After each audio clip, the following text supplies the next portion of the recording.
So when you're working with large amounts of data, you can't always see how the data that you're entering is affecting the calculations based on that data. And then in this tip, we're going to see how you can almost be in two places at the same time. See both the data that you're entering and the data that is being modified or calculated using that data that you're entering.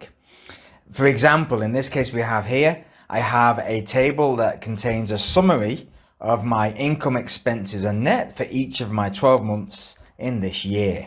And if I scroll down, I can see that my data entry goes into a row for each day. And so basically this table summarizes the values in this master data row here. But I can't see, when I enter data, I can't see how it's affecting my totals. That's where the watch window comes into play. If you go up to your formulas tab, on your formulas tab in the formula auditing section, you have the watch window. And the watch window allows us to keep an eye on what's going on here whilst we're entering data down the page. So I'm going to select the rows, the cells that I want to be watching. In this case, I want to keep an eye on December for income, expenses and net.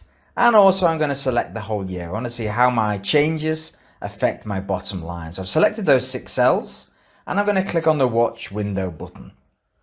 The watch window button opens up this floating window that will stay on top even if I'm working underneath. It's always there in front of the Excel worksheet.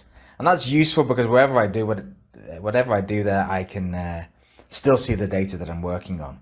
Now I've selected those 6 cells, or I had selected those 6 cells. I'm going to click on Add Watch. And if you haven't already selected them, you can select them here now as well. So I could select them again if I wanted. There you go. I've selected my cells in the Add Watch dialog box. I click on Add.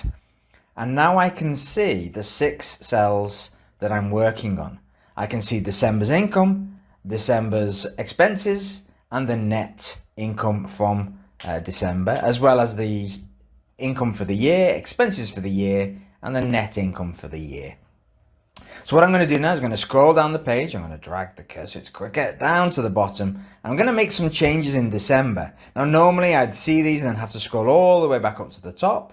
But now I've got these values here in my watch window. I don't need to move. I can still keep an eye on what's going on in these figures up here. So I'm going to change my income for December. I'm going to make it a big number so that it's easily visible. I'm going to make it something like 1 million income. And then I'm going to also make it, now you can see straight away that that cell which has my total of December's income is now 1,004,324.88. And also you can see that I've gone up to 1 million and something with my total for the year. And the same with the expenses. If I make these 1 million expenses, you'll see the same thing. You can see your expenses go up in both for December and also for the year. So this is a very handy way of keeping track of data, even if you're not where that summarized data is.